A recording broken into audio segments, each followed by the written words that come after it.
রাত্রি 12টায় পুজো হবে।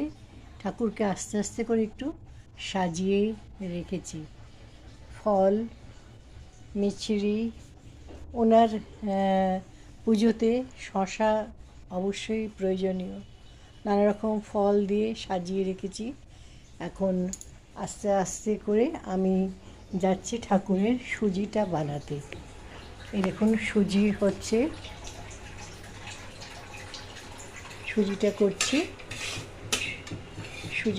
করছি।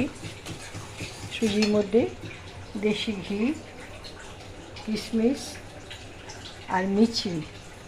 তো এখন সুজিটা তো ভাজা হচ্ছে, ভাজতে একটু সময় লাগবে, একদম সিমে করতে হবে না, ওই জন্য এটাকে আস্তে আস্তে আস্তে আস্তে চালাচ্ছি।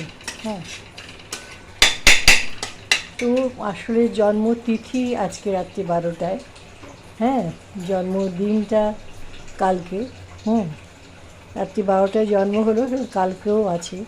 সুতরাং আমি সুজিটা এখন খানিকটা মানে রেডি করে রাত্রি 12টার সময় এটাকে একদম তৈরি করব। মানে সব কিছু পুজোতে যারা আমাদের মতো মানুষ একা আছেন তাদের জন্য সময়টা একটা বিরাট, অথচ এতদিন করে এসে তো মনটা মানতে চায় না, তাই আস্তে আস্তে করে করছি, আস্তে আস্তে করছি, হয়ে যাবে সব কিছু। তারপর লুচির আটা ময়দা দিয়ে মেখে রেখে দিয়েছি। এটা ওই রাত্রিবেলার দিকে করবো। তো ভালো লাগে, পুজো আছে যখন বাড়িতে হয় না, মনটা খুব ভালো লাগে।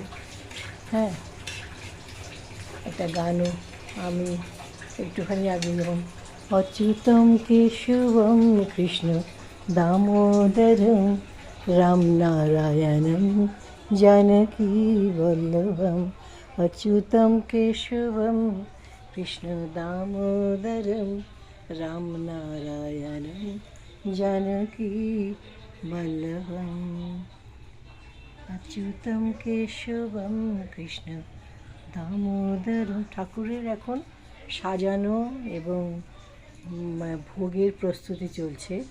তো আস্তে আস্তে সব রেডি করেছি, ফল টল ধুয়ে ঠাকুরের প্লেটে সাজিয়ে রেখেছি। হ্যাঁ, কারণ একদম রাত্রি 12টার সময় করা এত সম্ভব হবে না। পুজোটা তখন সব গোছানো থাকলে পুজো করতে কোনো অসুবিধা হবে না। তো ওনাকে পোশাক পরিয়ে রেখেছি। এই চলছে এখন পুজোর প্রস্তুতি। আস্তে আস্তে দেখে আসি সুজিটা কীরকম মানে একটু ভাজা হলো। আর একটু ভাজা হয়ে যাওয়ার পরেই বন্ধ